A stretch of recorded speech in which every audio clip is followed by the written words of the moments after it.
Hello guys, welcome back to my channel. Topic cover होने वाले हैं आज एनसीएससी और एनसीएसटी। इसके फंक्शन, पावर और हिस्ट्री सब कुछ कवर करेंगे, तो फटाफट से वीडियो शुरू करते हैं। वैसे तो हमारे कॉन्स्टिट्यूशन में बहुत से आर्टिकल हैं इक्वलिटी बेस, पर कुछ स्पेसिफिक आर्टिकल की आज हम बात करने वाले हैं जो कि एससी और एसटी पे बेस्ड बनाए गए हैं। आर्टिकल 330 रिजर्वेशन ऑफ सीट की बात करता है एससी एसटी के लिए in the house of people, और आर्टिकल 332 जो कि रिजर्वेशन ऑफ सीट की ही बात करता है in legislative assembly of the states. Article 338 national commission for scheduled caste and scheduled tribe के फंक्शन बताता है। पहला फंक्शन है to investigate and monitor all the matter relating to the safeguard provided for the schedule cast.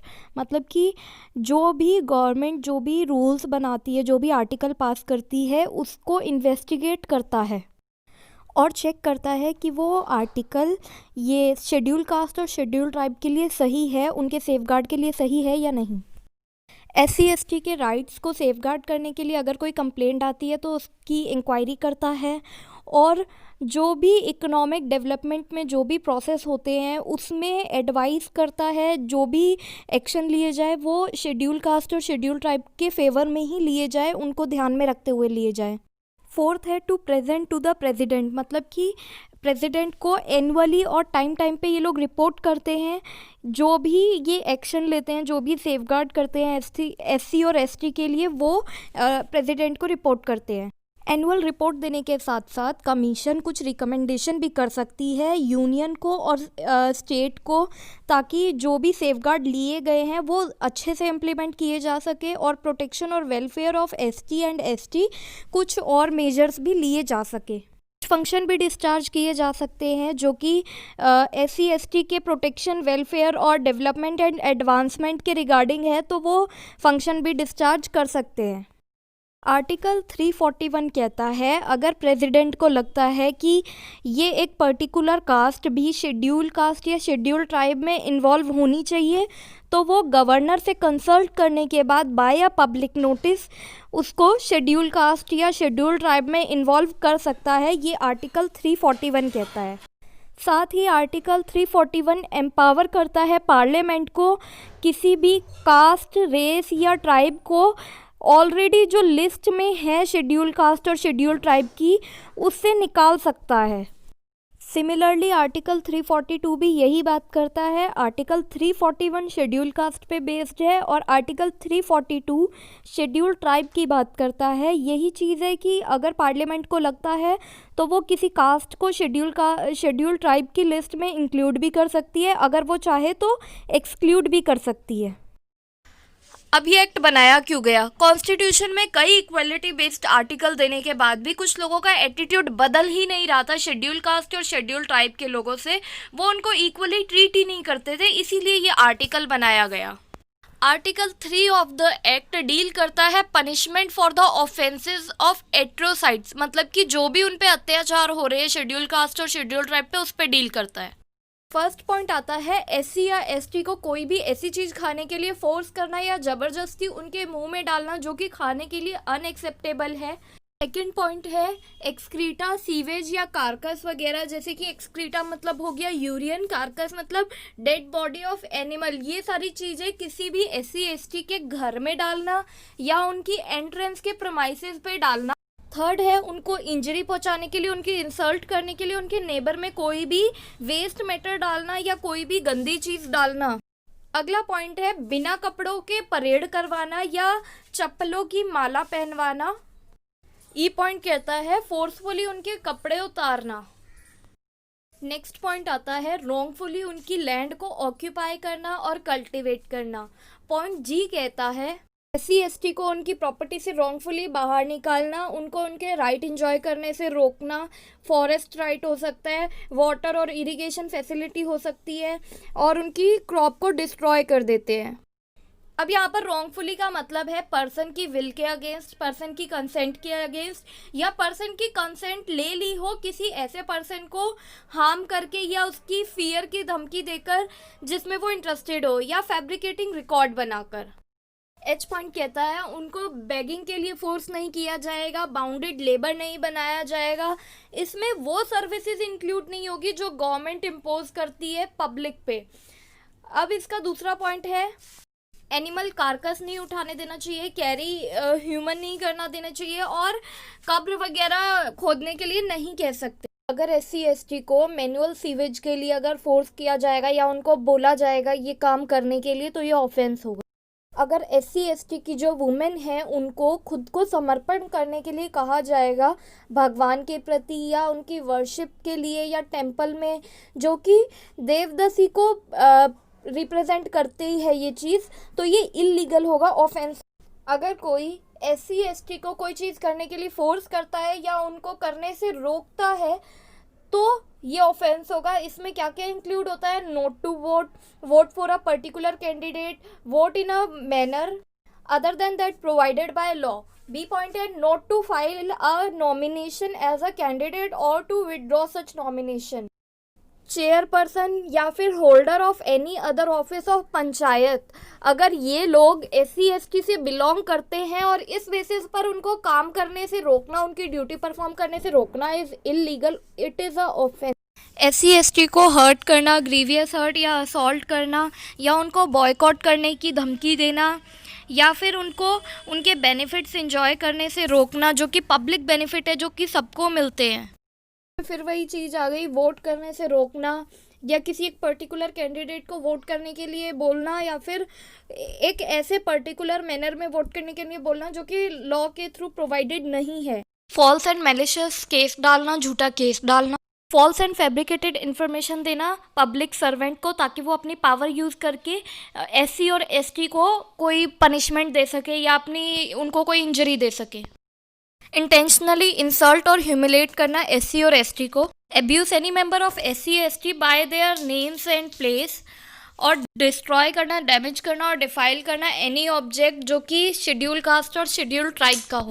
यहाँ पर object का मतलब है फोटोग्राफ, स्टैच्यूट या पोर्ट्रेट। बाय वर्ड्स रिटन और स्पोकन, या किसी भी तरीके के साइन से ये शो करना, एनिमिटी की फीलिंग शो करना, या हेटेड की या इल फिल की फीलिंग शो करना। बाय वर्ड्स, बाय रिटन और बाय स्पोकन किसी ऐसे पर्सन को डिसरिस्पेक्ट करना जो कि उनके लिए बहुत ही इम्पोर्टेंट हो, उच्च सम्मान हो, और या किसी लेट पर्सन को डिसरिस्पेक्ट करना इज़ इलीगल। इंटेंशनली वुमेन को टच करना जो कि SC और ST कास्ट से बिलोंग करती हो, और ये सेक्सुअल नेचर का टच होना चाहिए, बिना कंसेंट के होना चाहिए। किसी वुमेन को जो कि SC और ST कास्ट से बिलोंग करती है उसको बाय वर्ड्स, एक्शन और जेस्चर सेक्सुअल नेचर का फील कराना। पानी चुराना फ्रॉम स्प्रिंग, रिजर्वर और एनी अदर सोर्स जो कि ज़्यादातर शेड्यूल कास्ट और शेड्यूल ट्राइब के लोग यूज़ करते हैं is punishable offence. Schedule caste के लोगों को पब्लिक रिजॉर्ट्स वगैरह यूज़ करने से रोकना और पब्लिक प्लेस पे जाने से रोकना, उनके बेनिफिट इंजॉय करने से रोकना। शेड्यूल कास्ट और शेड्यूल ट्राइब के लोगों को उनका घर और विलेज और अदर प्लेस ऑफ रेजिडेंस छोड़ने के लिए मजबूर करना। SC और ST को किन चीज़ों से रोकना is punishable offence, let's see. पहला है common property resource of an area, अगर कॉमन प्रॉपर्टी यूज़ करने से रोकते हैं जैसे कि स्प्रिंग, रिवर, वाटर टैंक और वाटर टैप, ये सारे इसके एग्जाम्पल हैं। दूसरा है माउंटिंग और राइडिंग बाइसाइकिल और मोटरसाइकिल और वेयरिंग फुटवेयर और new cloth in public place, मतलब कि शादी वगैरह में नए कपड़े नहीं पहन सकते, घोड़े पे नहीं बैठ सकते। प्लेस ऑफ वर्शिप जो कि पब्लिक प्लेस है, educational institution, hospital, dispensary, primary health centre वगैरह, इन सब पे आने से नहीं रोक सकते। प्रोफेशन, अगर कोई पार्टिसिपेट कर रहा है, कोई प्रोफेशन में कोई जॉब कर रहा है तो उसे उससे नहीं रोक सकते। जादू टोना और डायन होने के एलिगेशन नहीं लगाने चाहिए जिससे कि उन्हें फिजिकल और मेंटल हार्म हो। सोशल और इकोनॉमिक बायकॉट नहीं करना चाहिए। अगर कोई ये सभी चीज़ें करता है तो वो पनिशेबल ऑफेंस होगा जिसकी पनिशमेंट 6 महीने से 5 साल और साथ ही साथ फाइन भी हो सकती है।